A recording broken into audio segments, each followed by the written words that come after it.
આઝાદીના 60 વર્ષ પછી પણ આ દેશમાં નથી અપાયું હતું.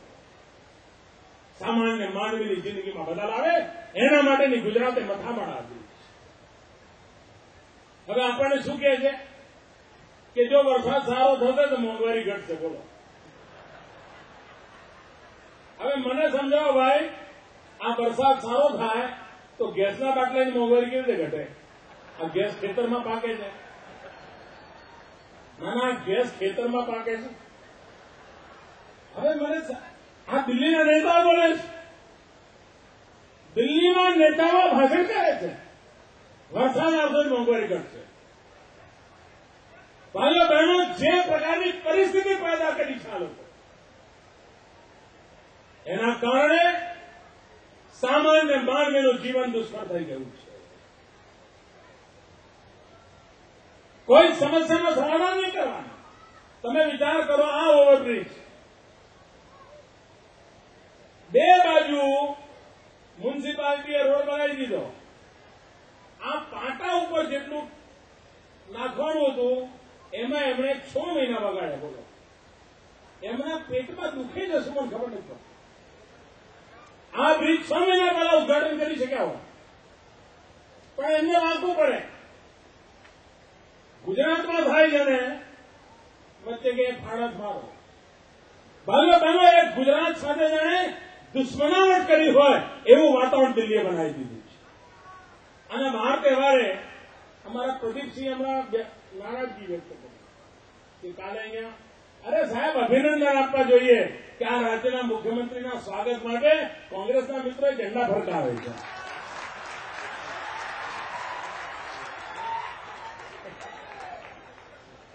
હું એનો આભાર માનું છું. આપણે ત્યાં જૂના જમાનામાં આ બાજુના વિસ્તારમાં વધારે વાટકી વ્યવહાર ચાલતો. વાટકી વ્યવહાર, આ વાટકી વ્યવહાર કેવો હોય કે ભાઈ એક ઘરે મહેમાન આવ્યા હોય અને ચોખા ના હોય તો બાજુના ઘરે જાય વાટકી ભરી ચોખા આપે. એના ઘરે હોય તો એ આપે અને પછી પાછા વાટકી નાની મોટી ના કરે સાહેબ, કે લખાણ ના કર્યું હોય, એમઓયુ ના કર્યું હોય કે તમે આવડી વાટકી લાયા હતા અને હવે આવડી વાટકી લાવ્યું ને. સાહેબ ઈમાનદારીથી આવડી વાટકીમાં એને ચોખા આપ્યા હોય, પાછા જોઈતા હોય ત્યારે એવડી જ વાટકીમાં લઈ જાય. એવું નહીં ફૂલવાડીની બીજી મોટી વાટકી લઈ આવે. સાહેબ દિલ્હી જોડે અમારો વાટકી વ્યવહાર વિચિત્ર ચાલે છે. એ અમારી પાસેથી વાટકી ભરીને લઈ જાય અને ચમચી ભરીને આપે છે. વાટકી ભરીને લઈ જાય ચમચી ભરીને આપે છે અને આખા ગામમાં હોબાળા કરે છે પાછા. ભાઈ માં અમારો, પૈસા અમારા, એમાંથી એક ચમચી તમે આપ્યા આયા ધજાગરામાં દો છો. એક વિચિત્ર પ્રકારનું વાતાવરણ બનાવી દેવામાં આવ્યું છે. અસહિષ્ણુતા. અરે લોકતંત્રની અંદર જનતા જનાર્દને જેમને ચૂંટ્યા હોય છે એમને 5 વર્ષ સુધી કામ કરવાનો અવસર મળવો. અમદાવાદ મ્યુનિસિપલ કોર્પોરેશનમાં કોંગ્રેસનું શાસન હતું આજથી 5 વર્ષ પહેલા. ગાંધીનગરમાં ભાજપની સરકાર હતી. હું મુખ્યમંત્રી હતો. કોંગ્રેસને એક પણ વખત ફરિયાદ કરવાનો વારો નથી આવ્યો કે રાજ્ય સરકારને કારણે અમારા કોર્પોરેશનનું ફલાણી તકલીફ પડે છે. અરે ભાઈ, અમદાવાદની જનતાની તકલીફ એ ગાંધીનગરની પણ જવાબદારી છે અને અમદાવાદમાં વહીવટ કરતા એમની પણ જવાબદારી.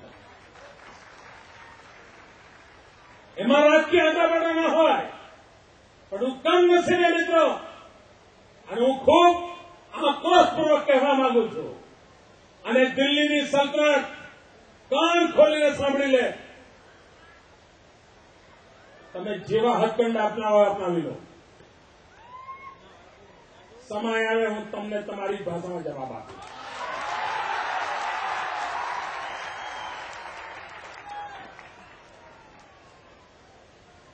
જે રીતે ગુજરાત સરકાર સામે તોફાન માર્યું છે દિલ્હીમાં, છાપા ભરી ભરીને કથાઓ ચલાવવામાં આવે. એક રાજ્ય વિકાસ કરી રહ્યું છે, એક રાજ્ય પ્રગતિની રાહ પર જઈ રહ્યું છે, એક રાજ્ય ગુજરાતની જનતાની ભલાઈ માટે કામ કરી રહ્યું છે. દિલ્હીની સરકાર અમારી સાથે સ્પર્ધા ન કરી શકે તો ચૂપચાપ જોયા કરો.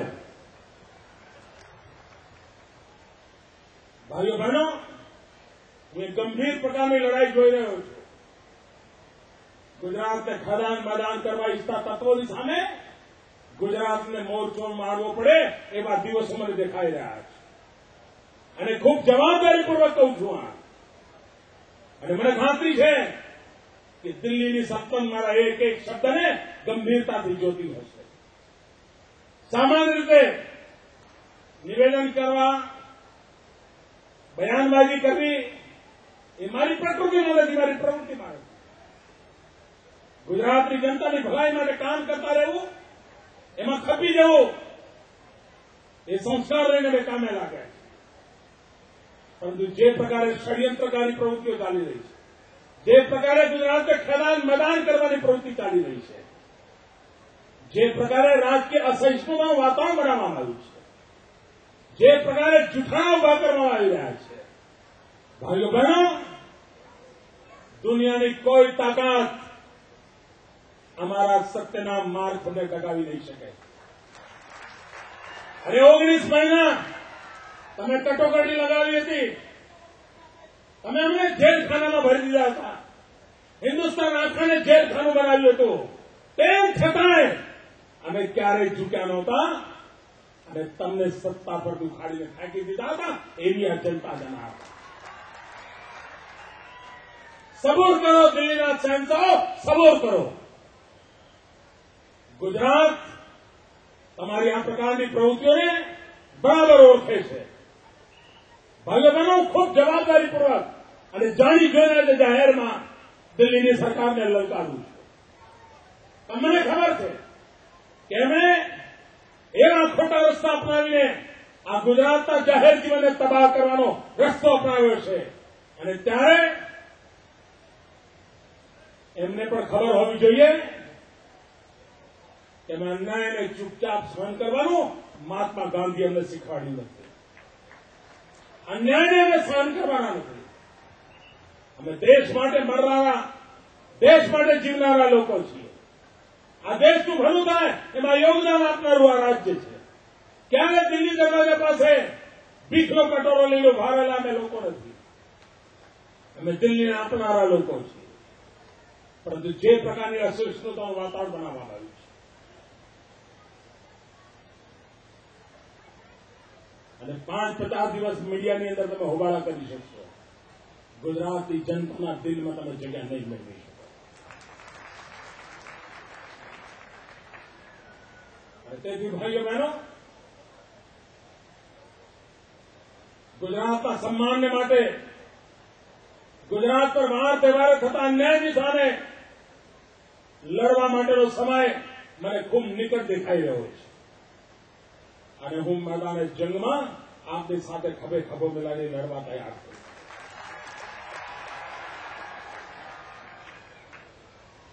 ભાઈઓ બહેનો, આ રાજ્યનો વિકાસ, આ શહેરનો વિકાસ, માળખાકીય સુવિધા ઉત્તમ બને, અનેક પ્રકારના ઉદ્યોગ ધંધા આવે, કૃષિનો વિકાસ થાય, સેવા ક્ષેત્ર સફળ થાય, એવા એક સર્વાંગીણ વિકાસના મંત્રને લઈને આપણે કામે લાગ્યા છીએ. અને મને ખાતરી છે કે ગુજરાત પ્રગતિની, વિકાસની નવી ઊંચાઈઓને પાર કરશે. કર્ણાવતીના સૌ મિત્રોને અનેક અનેક અભિનંદન આપું છું, ખૂબ ખૂબ શુભકામનાઓ આપું છું. જય જય ગરવી ગુજરાત, જય જય સ્વર્ણિમ ગુજરાત.